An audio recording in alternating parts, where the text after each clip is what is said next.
मध रहे कि मीठा रहे कि चीनी रहे कि मिश्री रहे उस सारी खाती काहे तौर से काहे हम एक दिन सोचनी जे एकरा गीत के माने का भई तब बीमारी पकड़ाई। अच्छा कि सरिया जब हम पहिरी बराबर नइखे पेनह साल में एक दिन पेनहतिया आ साल भर जब मैल हो जात हुई तो जया साफ करते उनका मुँह पर गार देते एक खातिर तरसत जे सरिया पहनती तो फींचती तो मुँह पर मैलिया गिरा देती।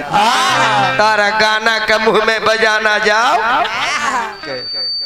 एक मास्टर अनेक कलेक्टर बना सकते हैं लेकिन अनेक कलेक्टर मिलकर एक मास्टर नहीं बना सकते हैं।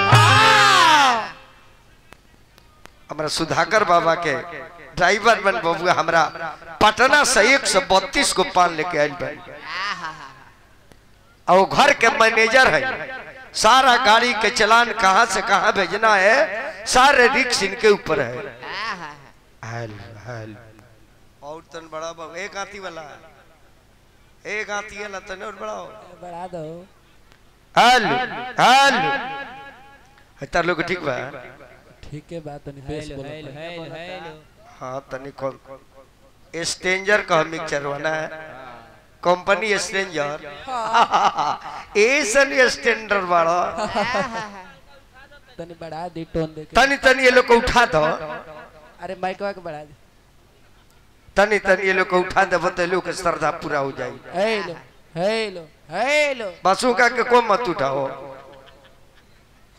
हेलो हेलो मोटका को उठाओ हेलो हेलो उठावा मर दे रात का एकरा केतरो से बसो ना परी। हेलो अरे ठीक बा ना हमरा साफा खो इनका के को में उठाइयो लीकेज मार दिए तरुआ सब के बहुत बहुत अभिनंदन हम करब। जय हो। और वैशाली एगो जिला की धर्म स्थल हो और वैशाली में धार्मिक जगह जितना सुंदर दर्शनीय बा शायद बिहार में कोई जगह नहीं है ना बबुआ।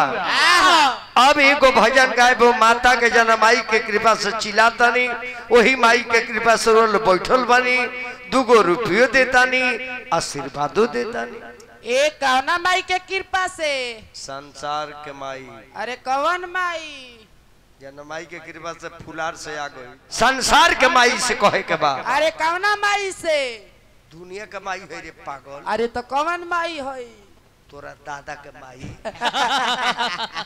अरे तो कौना दादा के माई अबली बतिया अबली सब का के पूछा तो बा मुखिया जी उप मुखिया ये कौना माई के कौना दादा के तोरा कातना दादा बा रउआ के लेके 48 जोड़ा बाप रे बाप 48 जोड़ा तोरा दादा बड़े जनगणना भइले किनारे और बताई है फुलार के भैया लू एकरा 48 जोड़ा दादा बड़े ये कह जाना के संख्या बढ़ल हुई तो 96 जोड़ा तो एकरा बाप हो गई बाप रे भाई बाप सिर्फ तन मनी फेशियल कराउत रहो।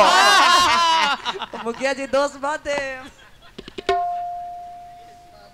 इहो पंचायत के मुखिया हुआ उप मुखिया होते बानी पिवली पंचायत में बड़े बड़े पदाधिकारी ये उप मुखिया बड़े से संग ही रहना आही आंगनबाड़ी में सेविका बाड़ी आही दुनियानी आशा है तनी शर्मा जी हुरको उठाई। अरे यह तो महादेव जी का डीजे हमारा ई बात तार 1 करोड़ के बाद इस सही महादेव है बजाओ तरही ई बजाना हो एकर नाम महादेव डीजे मिलने का पता शमशान घाट एकर प्रोपराइटर भूत पिचास अबिंजू बादक है उप मुखिया इ त झिंगुर हुआ ठेकईता इता साढ़ में के पियर का बेंग हुआ झलवहिया लो आ तू लोग कीड़ा मकुड़ा हुआ गाड़ी के ड्राइवर हमने के गाड़ी के ड्राइवर लील गाय हो नचनिया नचनिया छिपकिल्ली हो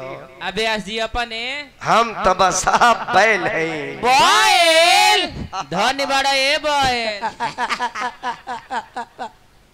मारे बेकट आ तहरा लगबा अंग्रेजी दवाई तो हाई बुट्टी मानो जब खाई तब बुट्टी से सारा रोग छुट्टी।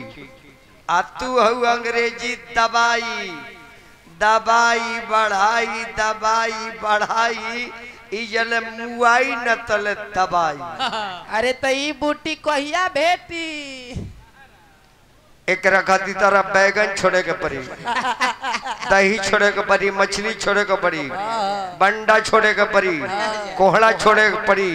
परहेज करबा तो बूटी तर के दे दी जाए। आई अंग्रेजिया दे दी यहाँ के राजा राम भाई के। हाँ इकर गई जरूरी बा। अरे तो लगा ही रहे या तो होने ले ला बुलडोजर बाबा से आशीर्वाद लो। सुहागवती भव ले लई है बारहमा अस्त्र। जाओ भक्ते अभी बैठी हो। पुत्रवती भव ले लई है विष्णु अस्त्र। चले जाओ भक्त, तब तो सब कुछ मैंने दे दिया। अरे तो 2 गो दे देहनी, 3 दे दी आशीर्वाद। तीनों इनके के दे दे तो होकर माई के का दे। अरे कुछ धैले हो कम रे स्पेशल अलग थोड़ी बात, 3 गो लोकवे रख। अच्छा जा, भगवान तारा मन में जौन भी सपना होके वो पूरा करस। तहार परिवार बना रहे, सुहाग बना रहे, बाल परिवार बना रहे, तहार करछुल बना रहे, तार मुखिया बना रहा।